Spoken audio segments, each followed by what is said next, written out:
Bueno, muy buenos días a todos. Mi nombre es Carlos Iván Rueda. Voy a estar moderando este espacio del Seminario de Investigación Educativa. El espacio de hoy, la temática que se abordará hoy, se llama Política Educativa y Acción de Gobierno, acceso equitativo a la educación media superior en la zona metropolitana del Valle de México, y estará a cargo del doctor Luis Antonio Mata Zúñiga.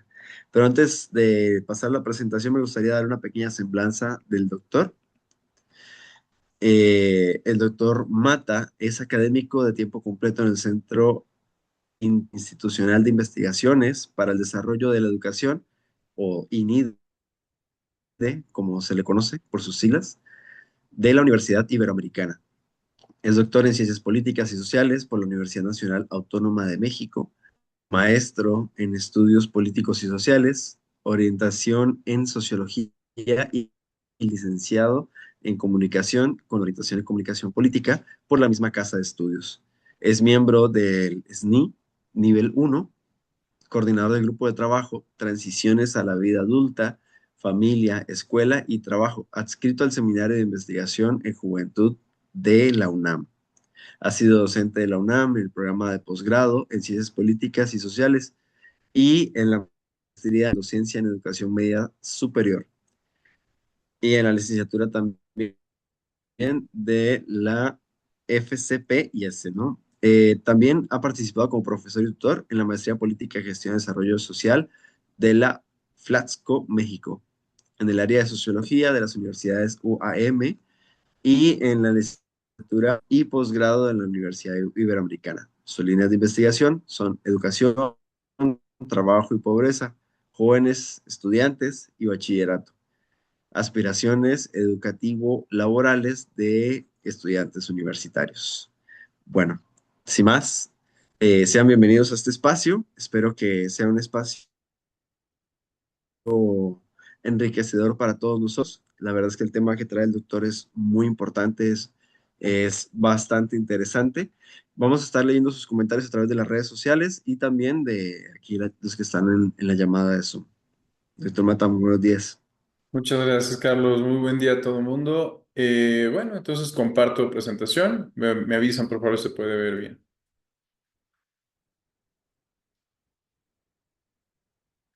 Listo, ¿lo pueden ver? Sí, se ve. Perfecto.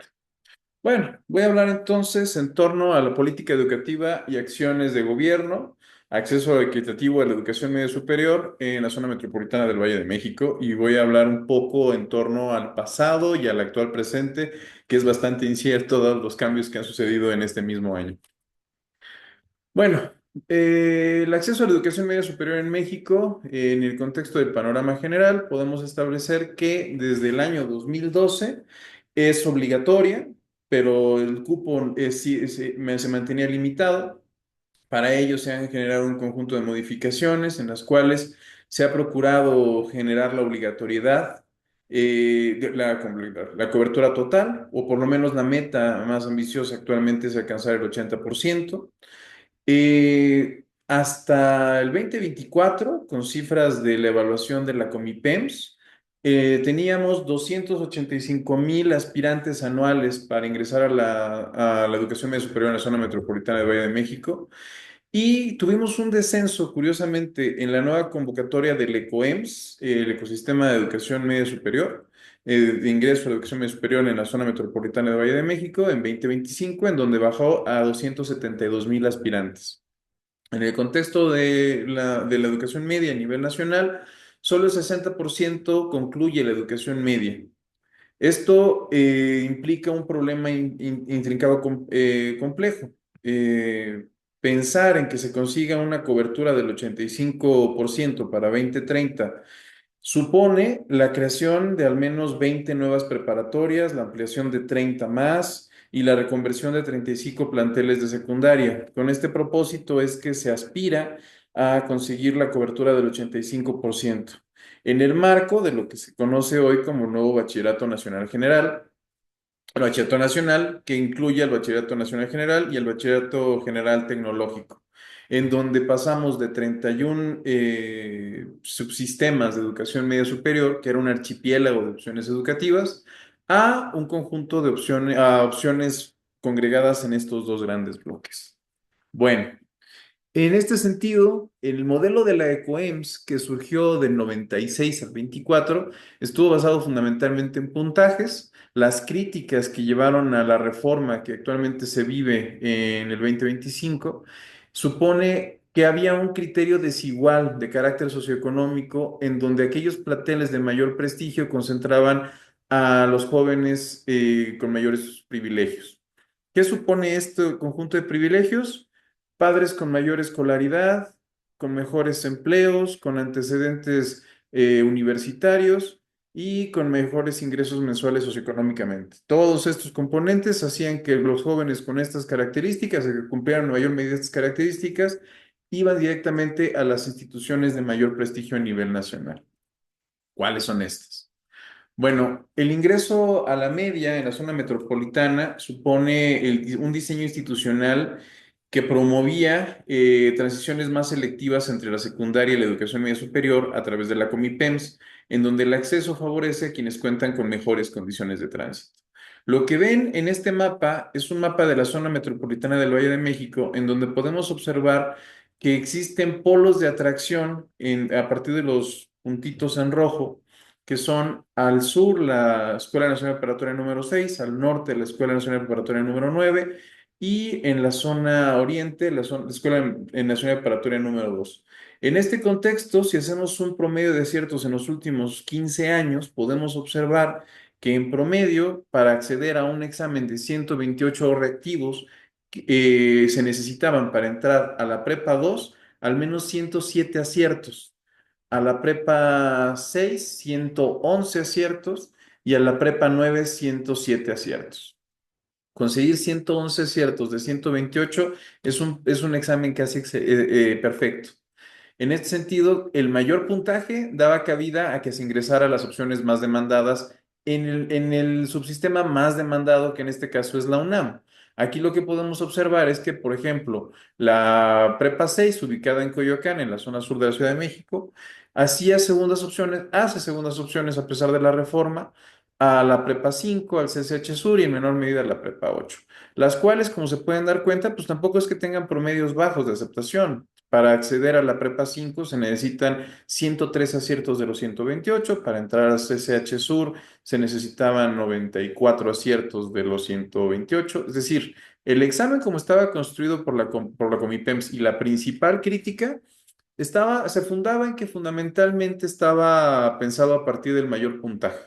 Y a partir del mayor puntaje, los jóvenes que tuvieran mejores condiciones de tránsito, llámese mejores recursos en el hogar, mayor escolaridad de los padres, mejores ocupaciones, mejores rendimientos escolares en el año anterior de los estudiantes, obligaban, y esto ha sido documentado por diferentes investigaciones estadísticas y cualitativas, lo que se observó es que sistemáticamente a lo largo del periodo del desarrollo de la Comipems en la zona metropolitana, se observaban estas diferencias. En este orden de ideas, lo que teníamos era una selección muy marcada por el puntaje y fundamentalmente criticada bajo el criterio del mérito. En este contexto, la relación entre demanda de ingreso al bachillerato de la UNAM se expresó así en los últimos años. Esta es una relación del 2011 al 2024, en donde más del 50% de los aspirantes al concurso de asignación elegía un programa de la UNAM, un plantel de la UNAM. Esto es, pues más de la mitad de esos casi 300,000 jóvenes querían un lugar en la UNAM como primera opción, de la posibilidad de escoger 20 opciones, hasta 20 opciones. En 2024, el número de aspirantes al concurso fue de 285,280, que fue mayor al de 2025. En este sentido, solamente 2 de cada 10 aspirantes que ingresaban a la UNAM ingresaban incluso a un porcentaje menor al plantel que ellos deseaban como primera opción. Porque de estas opciones, si por ejemplo ponían la prepa 9 en número uno, pero abajo ponían el colegio el CCH Vallejo, que podría ser una segunda opción al norte hecha por la primera opción que genera un polo de atracción a través de la 9. estaban en su segunda opción, es decir, un plantel no deseado, pero dentro de los planteles de la UNAM. En este sentido, la Universidad Nacional genera la mayor atracción de aspirantes. Y podemos ver aquí en la relación ingreso de demanda, ingreso escolar, demanda y demanda atendida, cómo la población que se atendía desde el 2011 hasta el 2024 no superó nunca el 23%. Siempre está, osciló entre el 18 y el 19 y 22, casi 23%. Y aquí podemos ver cómo incluso en el contexto del COVID hubo una disminución en lo que a veces se atendía menos población en el 2018, 2019 al 19% y empezó a subir justo en el contexto de pandemia y ahora se volvía a regresar a las tendencias previo a la pandemia 2023-2024, en donde se atendió al 19,83%. ¿Esto ha cambiado en el contexto de la Comipems? Bueno, pues en realidad es muy pronto para, de la Comipems, de la ECOEMS, en realidad es muy pronto para saberlo. Es el primer año que estamos experimentando con esta nueva organización de ingreso a la media, en donde hay un conjunto de elementos asociados, antes de entrar un poco a los datos del ECOEMS, que me parece importante destacar en torno a la relación joven-estudiantes-escuela, en donde se ha destacado en varias investigaciones de carácter cualitativo que se habla poco sobre lo que se aprende en la escuela. Hay un desencuentro con lo escolar reportado por varias investigaciones, específicamente en la zona metropolitana del Valle de México, pero hay otros indicios a nivel nacional, en donde es usualmente recuperado por los estudiantes como resultado de un desinterés o desánimo. Más recientemente, la utilización del término en general se asocia con desafiliación, que desencadenaría en abandono. A partir de elementos en donde se destaca que en la media hay un conjunto de tareas excesivas y sin una relación de un propósito formativo claro. También se reitera que hay una falta de identidad de los estudiantes de educación media en relación a otros niveles educativos, esto es a básica y a superior, en donde existe consenso de saber hacia qué sentido y qué identidad tiene la formación básica y cuál es la identidad de la formación superior. La formación media además tiene este problema de que los jóvenes no identifican bien cuál es el propósito de este ciclo educativo. Hay incluso un mayor desinterés por las clases para buena parte de los estudiantes de media, en donde hay una poca presencia de lo escolar en el marco de las entrevistas. Hay un montón de cosas que les pasan en la escuela y esto recuerda en buena medida a los conceptos desarrollados por Eduardo Weiss y el Seminario de Educación y Juventud, en donde se hablaba de la vida escolar, en donde, de la mano de los datos que arroja el INEGI y sobre todo las encuestas nacionales de juventud de 2000, 2010 y 2015, es el momento de las primeras veces. En este contexto, el límite entre los 15 y 17 años aparecen las primeras relaciones sexuales, el primer acceso o acercamiento al consumo de drogas y alcohol, las primeras incorporaciones al mercado de trabajo, los primeros momentos de migración para muchos jóvenes. Es un momento de mucha efervescencia, este rango etario, en donde además tienen que tomar, si son jóvenes escolarizados, un conjunto de decisiones que van a incidir en sus trayectorias educativo-laborales de manera especialmente importante. Y en ese contexto, de lo que menos se habla por parte de muchos jóvenes es sobre lo que se aprende en la escuela. Se aprenden muchas cosas, se experimentan muchas cosas, pero lo escolar es desplazado en un sentido distinto al que ocurre en la básica o en la superior. Lo aprendido curricularmente en el bachillerato corresponde acá, para muchos jóvenes, a repasos de lo ya visto en secundaria, especialmente en el primer año. Consideran además que lo aprendido en el bachillerato no responde a los conocimientos y habilidades que van a necesitar al egresar de la media. Entonces tenemos este conjunto de elementos que hacen complicada la relación de los jóvenes estudiantes con la escuela, en donde además solo el 2% de los jóvenes entre los 15 y los 29 años tienen como máximo nivel de escolaridad las carreras técnicas de educación media. Hay un desinterés para orientarse hacia la formación media y la formación para el trabajo en media también es poco relevante para los jóvenes. Es vista como una opción de rescate en buena medida. ¿Esto qué quiere decir? Bueno, que si se está dividiendo en el marco del nuevo bachillerato general nacional a un bachillerato general y un bachillerato tecnológico, el bachillerato tecnológico va a tener que resolver todos estos problemas asociados al estigma que tiene la formación para el trabajo y la formación técnica.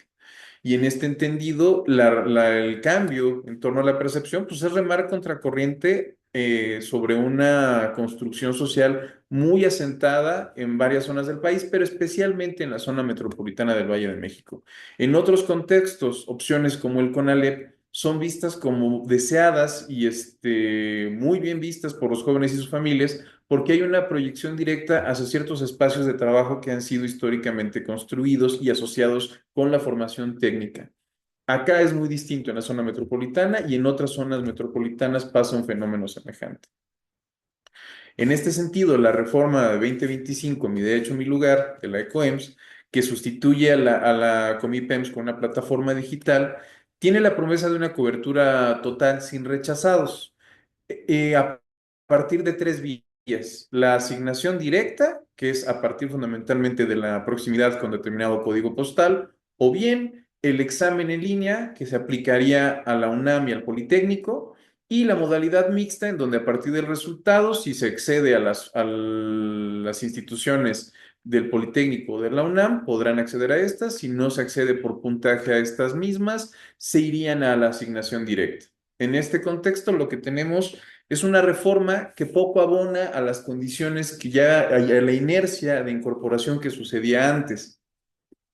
La promesa de cobertura total implica este gran esfuerzo, el esfuerzo de hacer pues, nuevos bachilleratos que implican 20 nuevas preparatorias a nivel nacional, la ampliación de 30 y la reconversión de 35 planteles de secundaria. En el contexto de la zona metropolitana del Valle de México, cabe destacar que la Ciudad de México en sí misma no tenía un problema particularmente grave a propósito de dar lugar a quien lo demandase.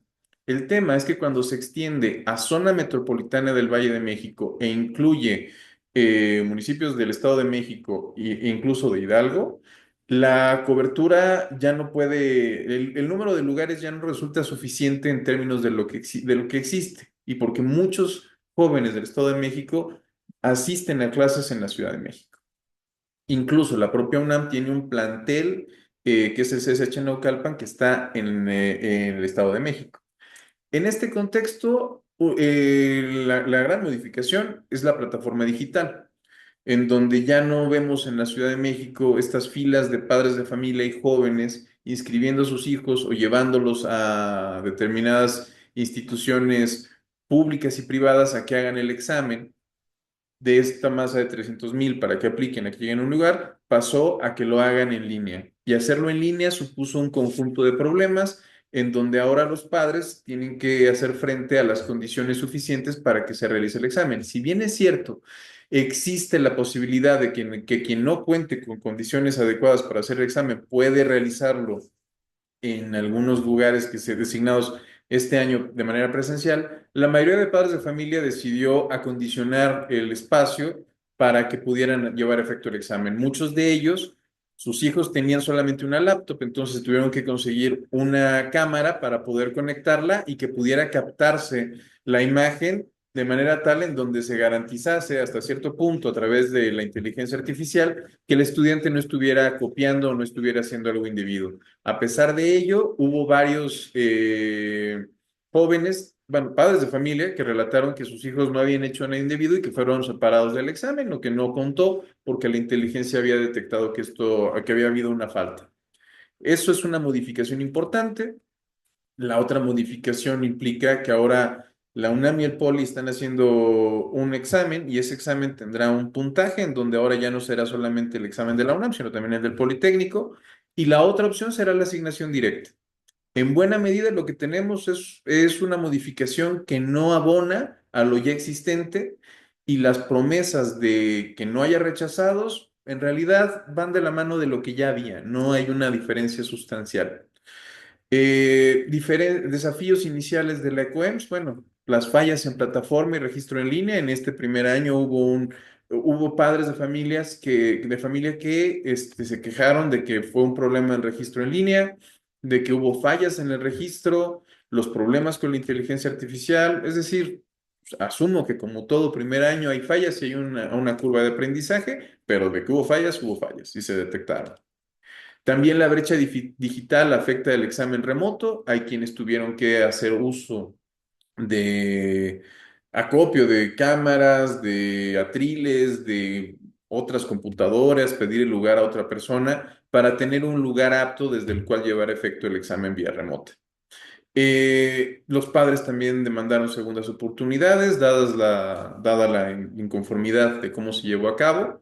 Y en este contexto es que se desarrolló el primer año del ECOEMS. En el contexto en que nos encontramos, la ECOEMS tendrá que remar en contra de uno de los puntos fundamentales en lo cual hay coincidencia en la investigación educativa, que es la segmentación educativa que se mantiene sin cambios. Las desigualdades territoriales y de prestigio persisten, como les mostré en el mapa.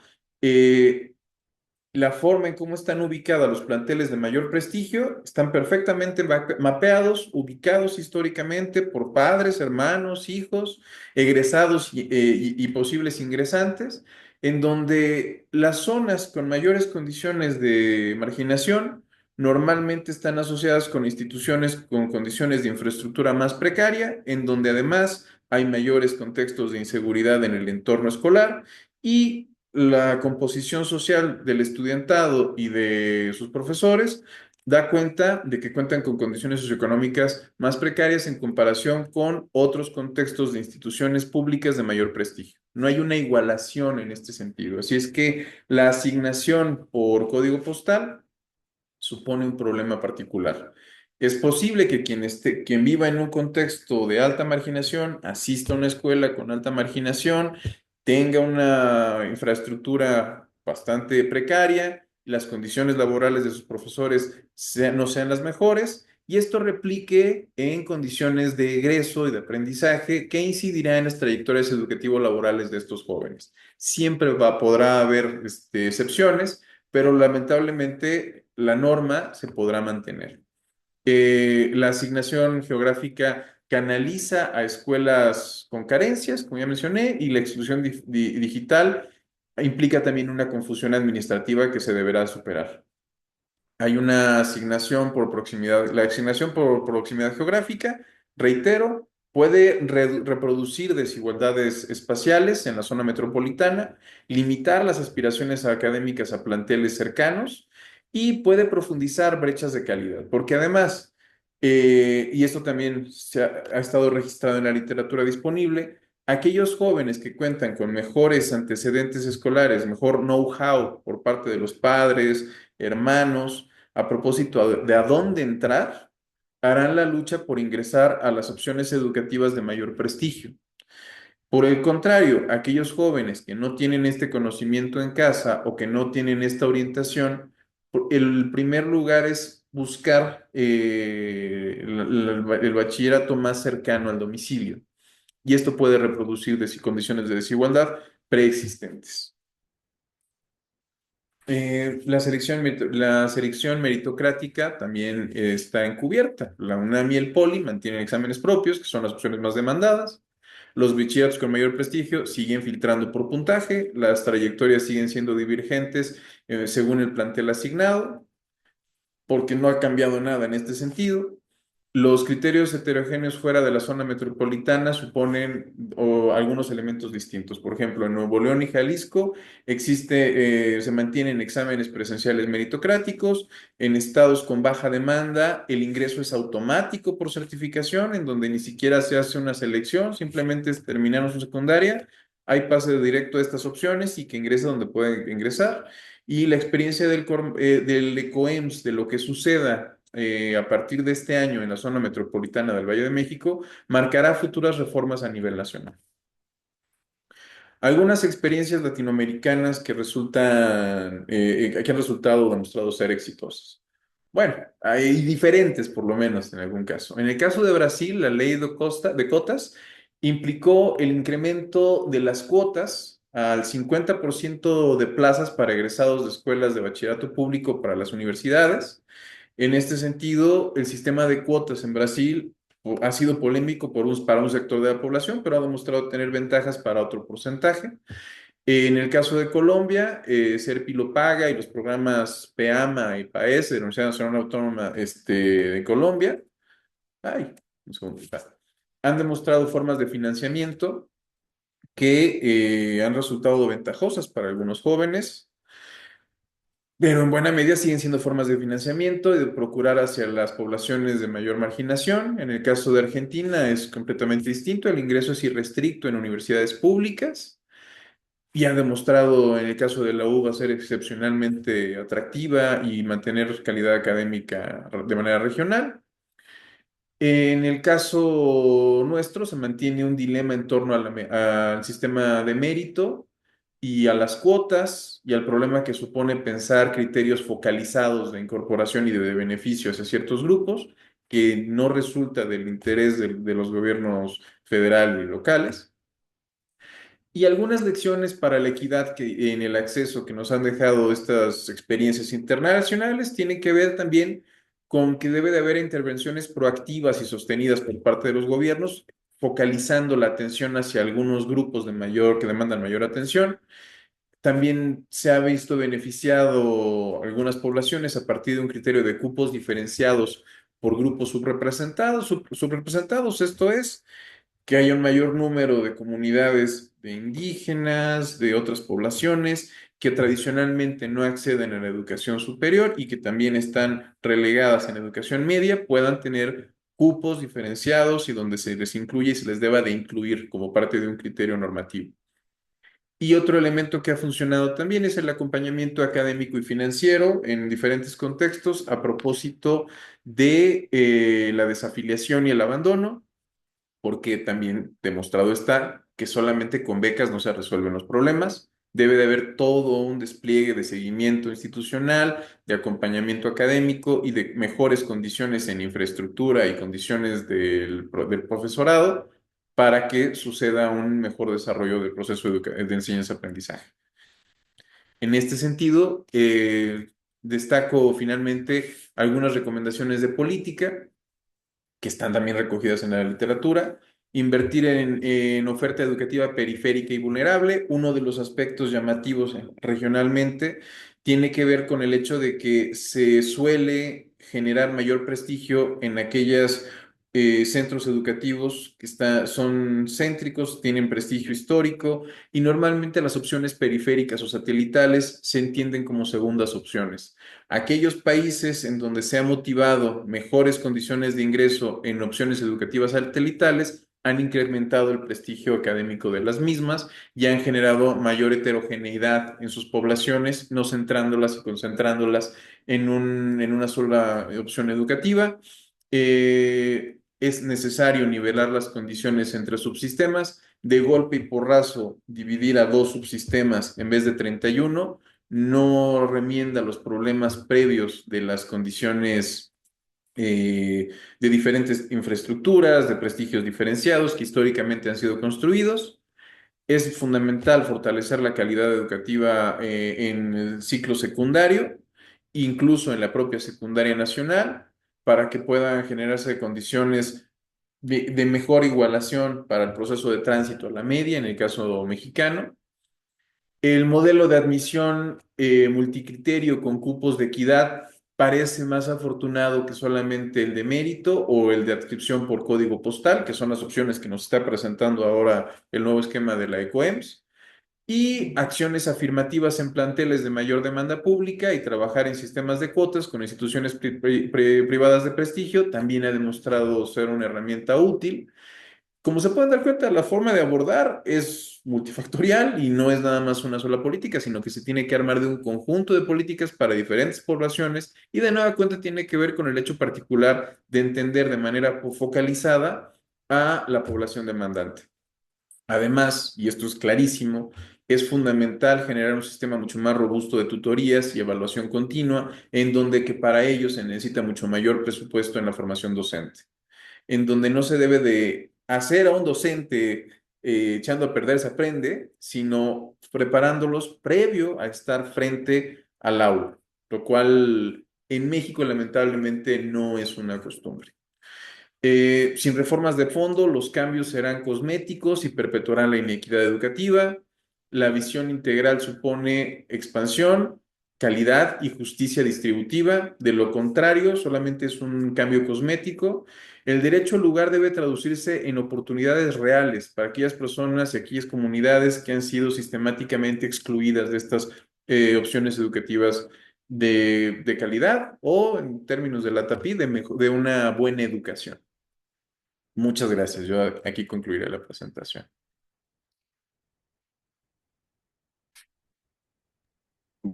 Bueno, muchas gracias, doctor Mata, por esta presentación. Me parece muy importante esto, aclarar también este programa Serpi lo paga en Colombia, como lo mencionaba. Ujú, Eh, yo hice parte de este programa mm, en su tercera versión, ya cuando era más un préstamo ujú. bancario que otra cosa, pero ciertamente por mucho tiempo ayudó a muchos jóvenes a no endeudarse por vida para poder estudiar, ¿no? Y Me es que parece es un muy problema. importante, Sí, sí, dime. sí. Que es un problema que un joven tenga que pensar en endeudarse de por vida.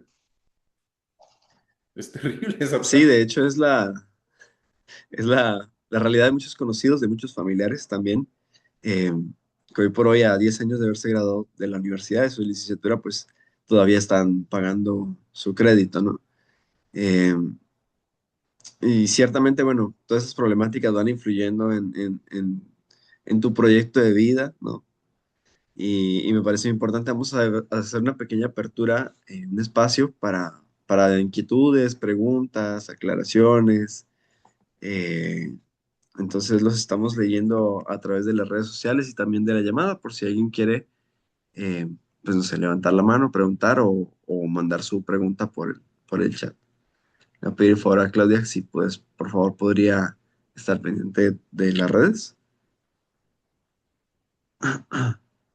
Sí, claro, en caso de que haya aquí en las redes de Bueno, mientras se presentan algunas preguntas, leo un comentario que escriben de las redes sociales. Dice, muchas felicidades por la exposición.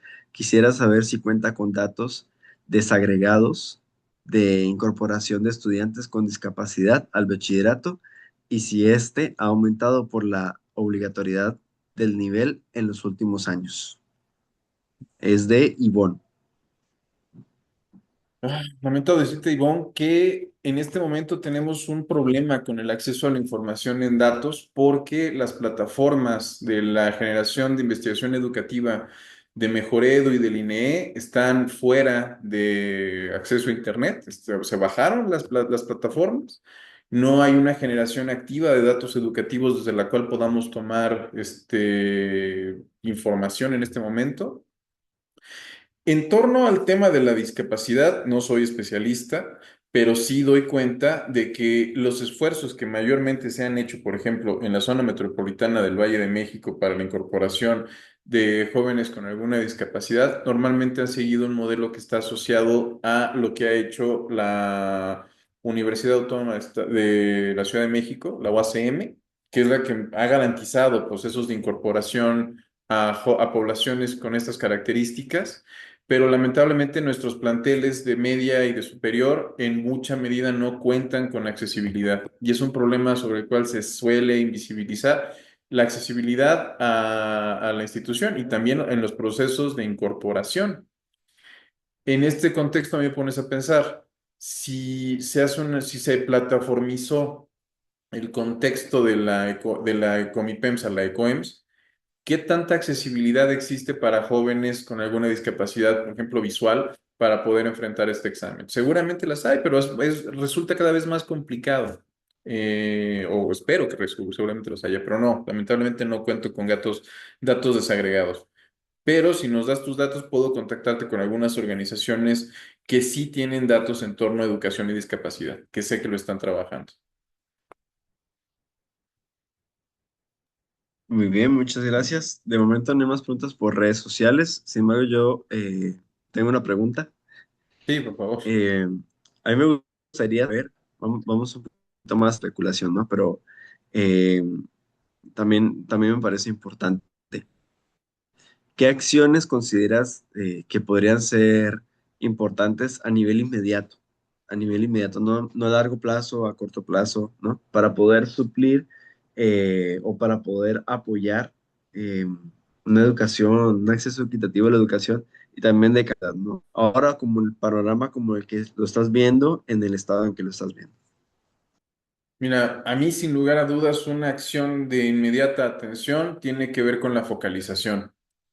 Eh, las becas por sí mismas son en todo momento es necesario, son fundamentales, muchos jóvenes las aprovechan, mal estaríamos en decir que no resultan útiles, pero si no hay una focalización de la asignación de recursos a grupos con mayores necesidades, estamos haciendo un problema en torno a cómo se entiende este recurso porque no está yendo a las personas que más lo necesitan.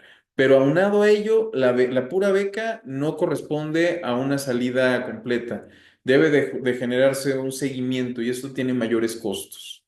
Seguimiento en torno a qué pasa con estos jóvenes, cuáles son las condiciones que están ocurriendo en las escuelas. Esta relación también tiene que estar enmarcada con los tutores, o sea, las condiciones de los profesores y las profesoras en las escuelas no deben ser muy tomadas en cuenta para que esto tenga sentido. En fin, focalización y entender que la beca no es la única opción, sino que tiene que haber todo un desarrollo integral de cómo mejorar las condiciones de calidad educativa. En principio, y sobre el tema de la incorporación, del ingreso, debe de ser un elemento combinado. Me parece que algunos criterios en torno a cuotas asociados a grupos que históricamente han sido marginados de la educación media y superior debe de ser una realidad en en los planteles, sobre todo en los de mayor demanda.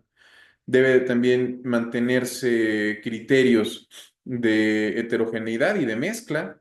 El problema fundamental que tenemos que atender es que no se motive y no se fomente la idea de mantener a los mejores estudiantes y más privilegiados en un solo plantel. El problema es cómo hacer frente a la pregunta que nos plantea Dubé de qué hacemos frente a la desigualdad o por qué preferimos la desigualdad. En el caso de la zona metropolitana del Valle de México, era muy evidente cómo en varios años, si no es que en todos, si los jóvenes conseguían un porcentaje muy alto en el examen, en la Comipems, eran ingresados a la opción educativa deseada, a estas tres una de estas tres que yo dije que son en la zona metropolitana de alta demanda y que pues, son de alto prestigio para sus zonas. El problema es que a veces los pasaban al turno vespertino. Muchos padres se quejaban de que cómo es posible si mi hijo sacó un examen casi perfecto que me lo manden a la tarde. También el tema está en cómo se mira el turno vespertino y cómo se entienden las diferencias y cómo es que optamos por la diferencia. Es muy difícil que nosotros consigamos generar condiciones de mezcla en la escuela. No es de gozo para los padres en ningún sentido, pero solamente a través de estos criterios es posible que no se reproduzcan desigualdades de base muy marcadas desde los niveles básicos. Pues muchísimas gracias. Revisando las redes, pues, y bueno, le agradece mucho por dar respuesta a su pregunta. Eh, ¿Alguien dentro de la llamada o en las redes desea hacer una última pregunta? Bueno, última no. ¿Alguna pregunta?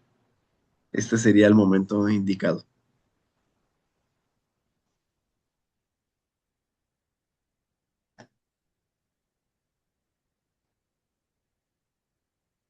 Bueno, en lo que van llegando sus comentarios, esto, no sé si el doctor Mata quisiera ahondar en algún otro aspecto que cree que a lo mejor el tiempo no haya sido el prudente, podría ser.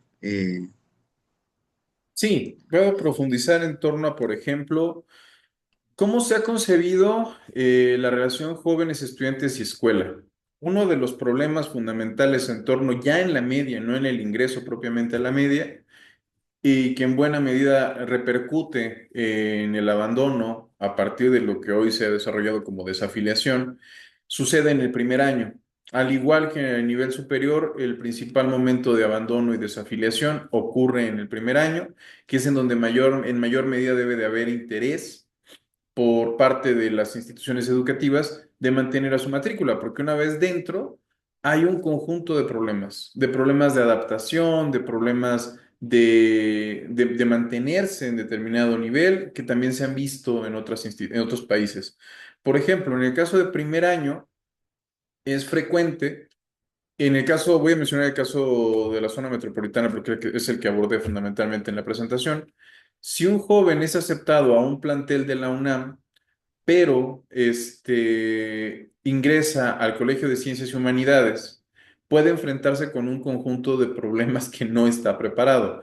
Esto es, normalmente los estudiantes que ingresan a estos bachilleratos, sea prepas o CCHs, son estudiantes de tiempo completo, con dependencia económica de sus padres, evidentemente solteros, no tienen mayor actividad, no trabajan, solamente están en la escuela y todo este contexto normalmente se asocia con haber estudiado toda su vida de manera ininterrumpida en las mañanas, porque así funciona. Y cuando se encuentran con una escuela activa, como es el Colegio de Ciencias y Humanidades, que plantea una pedagogía distinta, también se encuentran con que hay una multiplicación de profesores, de una mayor toma de responsabilidad por parte del joven para con su presencia en la escuela y su entrega de tareas y formar grupos y cómo trabajar.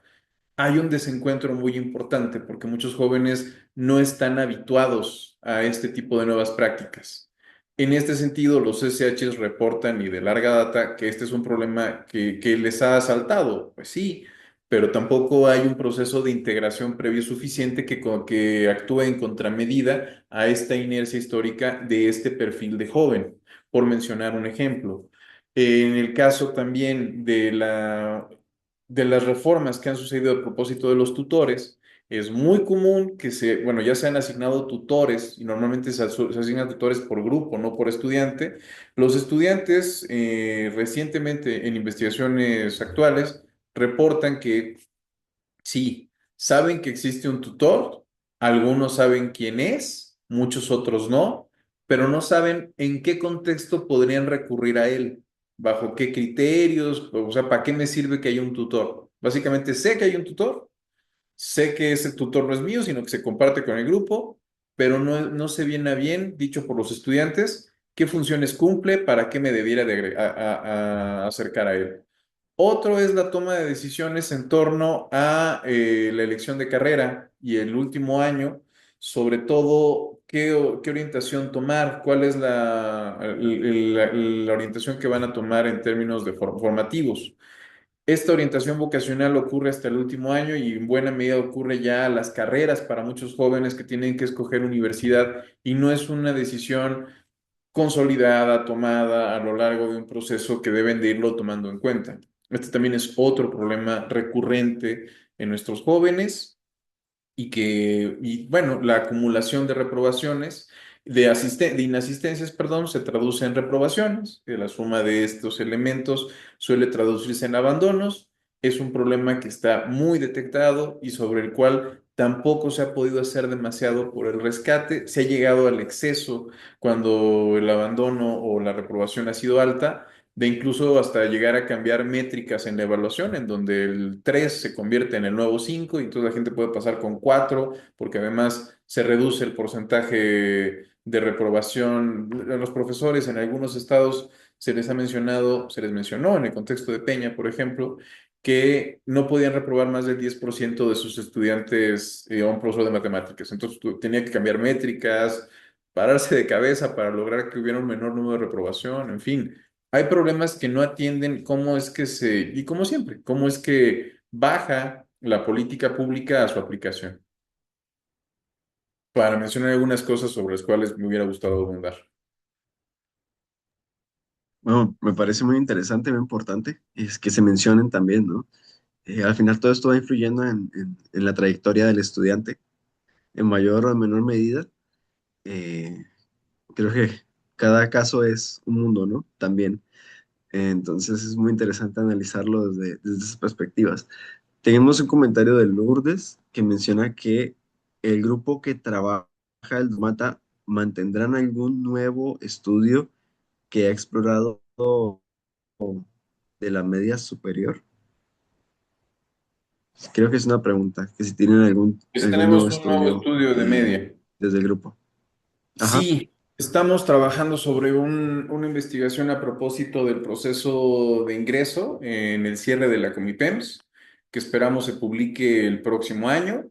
Ahora el grupo con el cual trabajo a propósito de la relación jóvenes, estudiantes y escuela, estamos abordando educación básica y trabajamos un reporte a propósito de las condiciones laborales de profesores de secundaria y primaria en varios estados de la República. Es un reporte que entregamos y que estamos por traducir en artículos de investigación para el próximo año.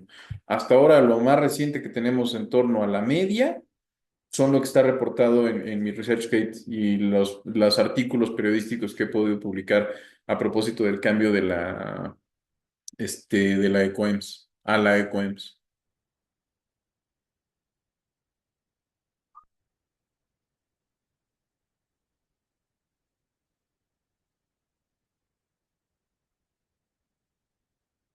¿Tú Estaba qué me comentas? revisando, disculpa si había algún otro comentario, parece que de momento no. Pues, no siendo más, mm, ya vamos a realizar unos comentarios finales, doctor Mata. Si quiere, damos el cierre de este espacio. Le agradezco muchísimo su asistencia. Le agradezco a las personas que participaron, tanto en redes sociales como aquí en la llamada. Pues cualquier cosa, pues está en las redes del doctor Mata. No sé si quiera dejar su correo electrónico. Sí, claro. Creo que en su presentación estaba. Es luis.mata@ibero.mx y pues en redes sociales creo que nada más estoy en Twitter, que es @real Luis Mata y ya está. Esos son los que tengo. Bueno, muchísimas gracias a todos por esta participación. Muchísimas gracias, infinitas, doctor Mata, por venirnos a hablar de este tema. Espero vincularme en algún momento. También es de mi interés esta línea de investigación y Claro que pues sí. cualquier cosa en la que pueda aportar estaría más que agradecido de un voluntariado o una participación. Ah, no, nosotros Muchísimas encantados. gracias. Ah, y también si quieren ver mi ResearchGate, pues ahí está publicadas las investigaciones más recientes. Muy bien. Pues bueno, Claudia, muchísimas gracias a todos. Muchas gracias. Muchas gracias, nos Muy desconectamos bien. de las redes sociales.